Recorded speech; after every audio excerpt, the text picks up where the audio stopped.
नमस्कार, मैं अशोक कुमार पांडे और स्वागत है आपका टीसीएच पर। तो नरेंद्र मोदी की सरकार ने एक बार फिर वही खेल खेला है, नाम बदलने का। मनरेगा आप जानते हैं महात्मा गांधी के नाम से जुड़ी हुई योजना थी। Mahatma Gandhi national rural employment guarantee act. ये मनरेगा का नाम बदल के अब किया जाएगा पूज्य बापू, यानी ये पबरेगा हो जाएगा।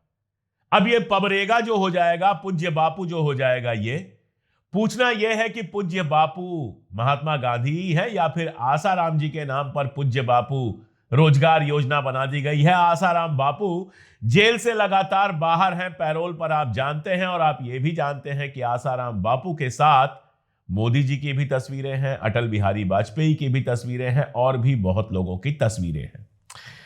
वैसे मनरेगा के बारे में बता दूं कि जब ये स्कीम आई थी तो इसको नरेगा कहते थे, national rural employment guarantee act. बाद में इसमें महात्मा गांधी का नाम जोड़ा गया और अब मोदी जी जब कुछ नहीं कर पाए तो इसका नाम पबरेगा कर दिया। पबरेगा वैसे सुनने में कैसे लगता है आपको, ये बताइएगा। पब का मतलब तो आप जानते ही होंगे, पब रेस्टोरेंट कहा जाता है। पब किसको कहा जाता है आप अच्छी तरह से जानते होंगे, और ये पबरेगा का मतलब क्या होगा ये भी आप अच्छी तरह से समझ रहे हैं। वैसे मजेदार बात यह है कि नरेंद्र मोदी की सरकार जब आई थी तो उन्होंने नरेगा का यानी मनरेगा का जबरदस्त मजाक उड़ाया था। इसको सरकारी पैसे की बर्बादी बताई थी, कांग्रेस सरकार की विफलताओं का जीता जागता स्मारक बताया था और गड्ढे खोदने वाली योजना बताया था। मनरेगा आपकी विफलताओं का जीता जागता स्मारक है। आजादी के 60 साल के बाद आपको लोगों को गड्ढे खोदने के लिए भेजना पड़ा। ये आपकी विफलताओं का स्मारक है और मैं गाजे बाजे के साथ इस स्मारक का ढोल पीटता रहूंगा। दुनिया को बताऊंगा कि ये गड्ढे तुम खोद रहे हो उन 60 साल के पापों का परिणाम है। इसलिए मेरी राजनीतिक सूझबूझ पर आप शक मत कीजिए। मनरेगा रहेगा, आन बान शान के साथ रहेगा और गाजे बाजे के साथ दुनिया में बताया जाएगा। लेकिन सरकार आए 11 साल हो गया, एक योजना ऐसी नहीं ला पाए जो मनरेगा के टक्कर की हो, जो गांव में रोजगार देने के काम को संभालती हो। आपको याद होगा कोविड के टाइम में मनरेगा ने कितना सहारा दिया था, खासतौर पे उन लोगों को जिनके रोजगार उस समय छिन गए थे और दिल्ली मुंबई जैसे शहरों से किसी तरह से भाग के अपने गांव पहुंचे थे। वैसे मोदी सरकार पिछले 11 साल में नाम बदलने के अलावा कुछ खास नहीं कर रही है। जैसे मोदी सरकार सबसे ज्यादा प्रचार किस योजना का करती है? जन धन योजना का। क्या आपको पता है कि यह योजना कांग्रेस के टाइम में आई थी और तब इसका नाम था basic savings bank deposit accounts, जिसमें लोगों के लिए गांव में अकाउंट खुलवाए गए थे। बेसिक सेविंग यानी थोड़ी सी सेविंग करने के लिए ये अकाउंट खुलवाए गए थे। मोदी जी ने कोई नई स्कीम तो नहीं शुरू की, लेकिन इसका नाम बदलकर जन धन योजना कर दिया और अब सबको लगता है कि ये नरेंद्र मोदी की स्कीम है। दूसरी योजना की बात कर लेते हैं, स्वच्छ भारत योजना। आप अक्सर पोस्टर्स देखते होंगे, इसके नाम पर अभी लोगों से पैसा लेकर भारतीय जनता पार्टी के खाते में पैसा डालने की खबर मैंने आपको दिखाई थी। खूब नाम सुना होगा और आपको यही लगता होगा कि मोदी जी स्वच्छ भारत योजना लेकर आए, लेकिन असल में यह योजना लेके आई थी कांग्रेस और इसका नाम था निर्मल भारत अभियान। निर्मल भारत अभियान जो कांग्रेस की योजना थी, इसको बदलकर स्वच्छ भारत मिशन कर दिया गया और यह मोदी जी की अपनी योजना बन गई। ऐसे ही नेशनल ऑप्टिकल फाइबर नेटवर्क नाम की जो योजना थी उसको भारत नेट बना दिया गया। नेशनल मैन्युफैक्चरिंग पॉलिसी जो थी उसको मेक इन इंडिया बना दिया गया। मेक इन इंडिया जिसका सबसे ज्यादा मोदी बाजा बजाते हैं, वो कांग्रेस के टाइम की योजना थी जिसको नेशनल मैन्युफैक्चरिंग पॉलिसी कहा गया था। बहुत डिटेल में लिखा है कांग्रेस की प्रवक्ता सुप्रिया श्रीनेत ने, आप स्क्रीन पर देख सकते हैं, उनके ट्विटर पर देख सकते हैं। एक एक योजना गिनाऊंगा तो शाम हो जाएगी, बस मैं आपको एक योजना के बारे में और बता रहा हूं। आपको भारतीय जनता पार्टी बहुत शोर मचाते हुए नजर आती होगी प्रधानमंत्री ग्रामीण आवास योजना की। बात हुई थी 2020 तक, 24 तक या 22 तक, मुझे एग्जैक्टली याद नहीं है, सबके सर पर छत हो जाएगी। सबके सर पर छत कहां से होती जब इस योजना के सर पर ही छत नहीं थी। यह योजना भी कांग्रेस की योजना का नाम बस बदलकर बनाई गई थी। कांग्रेस की योजना थी इंदिरा आवास योजना और उसको बदल के बना दिया गया प्रधानमंत्री ग्रामीण आवास योजना। तो मोदी जी हो या योगी जी हो, नाम बदलने में बहुत माहिर है। शहरों का नाम बदलना, योजना का नाम बदलना, यह अलग बात है कि चाइना जब अरुणाचल प्रदेश में नाम बदल देता है तो कुछ नहीं कह पाते हैं, एक बयान देकर खामोश रह जाते हैं। मानसिकता क्यों है, क्या है? क्योंकि महात्मा गांधी जी का नाम है सबसे पहले, और दूसरा जब भी रीनेम करते हैं तो सरकार की जो रिसोर्सेज हैं ये मतलब उसमें फिर से व्यर्थ होती हैं, क्योंकि हर चीज को रीनेम करना है, सारे ऑफिस रीनेम करने हैं, सारी जो स्टेशनरी है सब कुछ करना पड़ता है। तो एक बड़ी एक्सरसाइज होती है जिसमें पैसे भी लगते हैं, तो खामखा करने का मुझे समझ में नहीं आया क्या फायदा।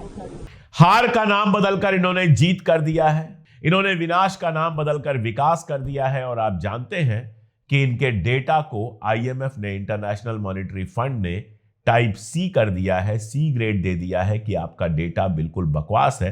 लेकिन इसी बकवास वाले डेटा पर भारत का विकास आपको दिखाया जा रहा है। और सिर्फ इतना ही थोड़े है, शोर मचा हुआ है। आप सब जानते हैं दिल्ली में पोल्यूशन का क्या हाल है, हम तो रहकर झेल रहे हैं।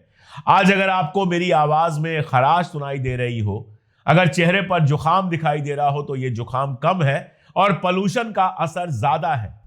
लेकिन पोल्यूशन ठीक करने की जगह, पोल्यूशन कम करने की जगह हमारे मंत्री महोदय कहते हैं कि हम पोल्यूशन का अपना नया स्टैंडर्ड बनाएंगे, यानी पोल्यूशन का नाम बदलकर शुद्ध हवा कर देंगे, साफ हवा कर देंगे।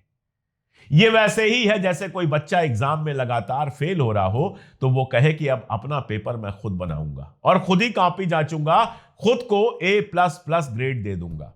तो हमारे मंत्री महोदय पोल्यूशन का नाम बदल के रखने वाले हैं स्वच्छ भारत, शानदार भारत, प्रदूषण मुक्त भारत। भाई आप अपना स्टैंडर्ड बनाएंगे तो आप प्रदूषण का नाम भी बदल सकते हैं, आप गरीबी का नाम बदल सकते हैं। वैसे प्रधानमंत्री महोदय आप जानते ही हैं, अपने घर का नाम भी बदलने जा रहे हैं। ऐसा लगता है कि घर का नाम में जब लोग जोड़ देंगे तो जनता उनके घर में चली जाएगी। भाई साहब, जनता अगर उनके घर से 500 मीटर दूर खड़ी रहेगी तो एक गाड़ी आकर खड़ी हो जाएगी कि तुम यहां खड़े होकर क्या कर रहे हो। पुतिन जैसे कुछ लोग उनके घर में जा पाएंगे, जिससे आपको झलक मिलेगी कि किस शीश महल में वो रहते हैं। इससे ज्यादा कभी किसी को कुछ पता नहीं चलेगा। नाम बदलने में क्या है। राजपथ का नाम बदलकर लोक से जोड़कर रख दिया गया।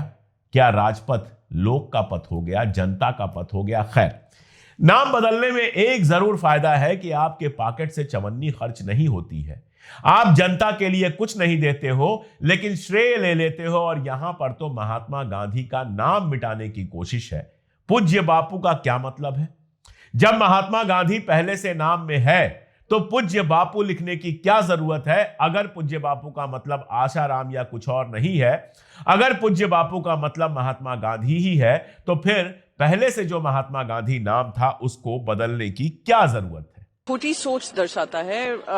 एक जो मैं मानती हूं जो मन की कुंठा है और उस कुंठा के चलते इस तरीके के निर्णय लिए जाते हैं, वो दिखाने की कोशिश कर रहे हैं। फिर से ध्यान भटकाने का एक और मुद्दा बना है। पर एक ही चीज कहूंगी, जो गांधी सरनेम को कम करने की कोशिश करे, वो सूर्य की तरह चमकने वाले काम हुए हैं और उनका नाम उतना ही रोशन होगा। तो आप कितना भी उनको हटाने की कोशिश करें, इतिहास से निकालने की कोशिश करें, नया नया इतिहास गढ़ने की कोशिश करें, नई नई कुछ ऐसे एजेंडा चलाएं, वो एजेंडा से जनता वाकिफ हो गई है। 150 साल का जो वंदे मातरम पे चर्चा हुई है, जनता समझी है कौन सा व्हाट्सएप वर्जन ऑफ हिस्ट्री है, कौन सा रियल वर्जन ऑफ हिस्ट्री है। इसीलिए जो व्हाट्सएप पे विश्वास रखते हैं वो गांधी परिवार से चिढ़ेंगे, जो सही इतिहास जानते हैं वो गांधी परिवार को हमेशा उनके योगदान का सम्मान करें। और नाम बदल लीजिए, नाम बदलने से क्या होता है? फाइनली करना तो आपको हिंदू मुसलमान ही है।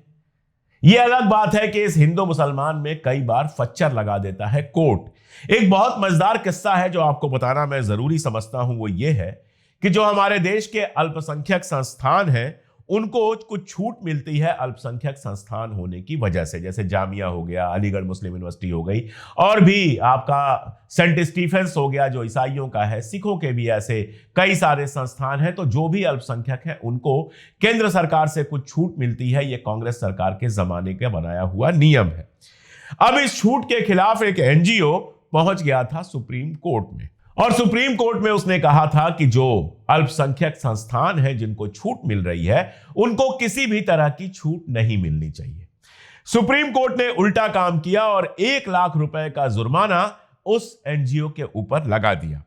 दरअसल ये जो रिट है वो आर्टिकल 32 के तहत दाखिल की गई थी और एनजीओ ने सुप्रीम कोर्ट की संविधान पीठ की उस फैसले के खिलाफ याचिका लगाई थी जिसमें अल्पसंख्यक शिक्षण संस्थानों में मुफ्त और अनिवार्य बाल शिक्षा का अधिकार दिया गया था। इसका मतलब यह होता है कि जो बच्चे वहां पर पढ़ रहे हैं, स्कूली बच्चे पढ़ रहे हैं, उनको मुफ्त और अनिवार्य शिक्षा का अधिकार दिया गया था कि वो फ्री में वहां पर पढ़ सकते हैं। अब ये जो एनजीओ है इसको पता नहीं क्या दर्द हो रहा था, ये पहुंच गया कि भैया अल्पसंख्यक संस्थानों को ऐसा अधिकार नहीं मिलना चाहिए। और ना केवल इसकी याचिका खारिज हुई बल्कि जस्टिस आर महादेवन और जस्टिस बीवी नागरत्ना की जो बेंच है उसने इस NGO United voice for education के वकील को अच्छी खासी लताड़ लगाई और 1 लाख रुपए का जुर्माना इसके ऊपर ठोक दिया। दरअसल जब सरकार हिंदू मुसलमान में लगी हुई है तो ऐसे एनजीओज, ऐसे तमाम संस्थाएं, ऐसी फर्जी संस्थाएं सब आराम से कोर्ट में पहुंचे हुए हैं। एक किस्सा आपको और सुना देता हूं। आपने सुना होगा कि सोनिया गांधी के खिलाफ कोर्ट में एक याचिका दाखिल हुई है। याचिका यह है कि सोनिया गांधी जी भारत का नागरिक होने से पहले यहां की वोटर हो गई थी। दरअसल कुछ दिन पहले भारतीय जनता पार्टी के ट्विटर हैंडल से और बाकी लोगों ने एक कागज चलाया था। वो कागज कुछ ऐसा था कि उसको देखकर लग रहा था 1981 का वो कागज था और उसको देखकर लग रहा था कि अरे सोनिया गांधी तो वोटर है। उस कागज को जब मैंने पहली बार गौर से देखा, पढ़ना शुरू किया तो उसमें मुझे मिला एनसीटी। दिल्ली के साथ एनसीटी जोड़ा जाता है, नेशनल कैपिटल टेरिटरी। ये बहुत बाद की घटना है। 90s में एक एक्ट बनाकर एनसीटी कहा गया था दिल्ली को, जिसमें नेशनल कैपिटल टेरिटरी जोड़ी गई थी, जिसमें गुड़गांव का भी इलाका है, जिसमें नोएडा का भी इलाका है, जो बेसिकली है तो हरियाणा और यूपी में लेकिन नेशनल कैपिटल टेरिटरी का हिस्सा है। अब मेरा दिमाग ठनका कि 90 के दशक में जो नेशनल कैपिटल टेरिटरी का एक्ट पास हुआ, फिर 81 के किसी कागज में, और वो भी सरकारी कागज में, एनसीटी कैसे लिख दिया गया। मैंने उसको ट्विटर पर पोस्ट करके सवाल पूछा और उसके बाद कोई जवाब नहीं आया क्योंकि वो कागज फर्जी था। जाहिर है कि सुप्रीम कोर्ट में जब वो याचिका जाएगी ऐसे फर्जी कागजों के आधार पर तो वो खारिज हो जाएगी। लेकिन जिन साहब ने किया है वो भारतीय जनता पार्टी के जो लीडरान हैं उनकी निगाह में थोड़ा चढ़ जाएंगे कि अपना आदमी है। आपको याद होगा मेरे ही नाम के एक अशोक कुमार पांडे साहब थे। उन्होंने इलाहाबाद हाई कोर्ट में राहुल गांधी की नागरिकता को लेकर कोर्ट केस किया था। उनके ऊपर भी 50,000 का जुर्माना लगा था और फिर उनकी वकालत पर भी कुछ महीनों के लिए रोक लगा दी गई थी। लेकिन इस तरह की चीजें बदस्तूर चलती रहती। अब आप ही सोचिए कि सरकार कुछ नया काम करने की जगह सिर्फ नाम बदलने पे लगी हो तो सरकार को प्रभावित करने के लिए उसके लघुए भगुए इस तरह की बदमाशी क्यों न करे।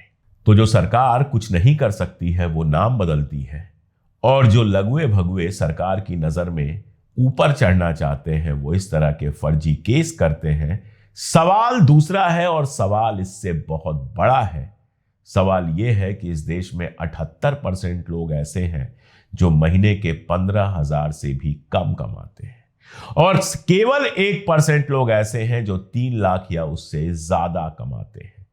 यानी आप सीधे सीधे ये समझ लीजिए कि 99% लोगों की अब इस देश में हालत ये हो गई है कि बस 2 जून की रोटी, 2 वक्त का खाना कमा लें और नॉर्मल जिंदगी जी लें, अपने बच्चों को पढ़ा लें, ये भी उनके लिए बेहद मुश्किल है।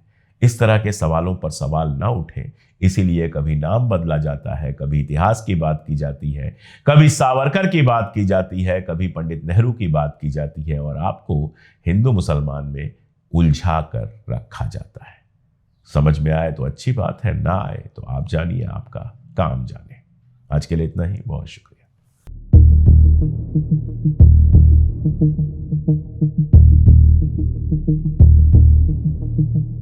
Thank you.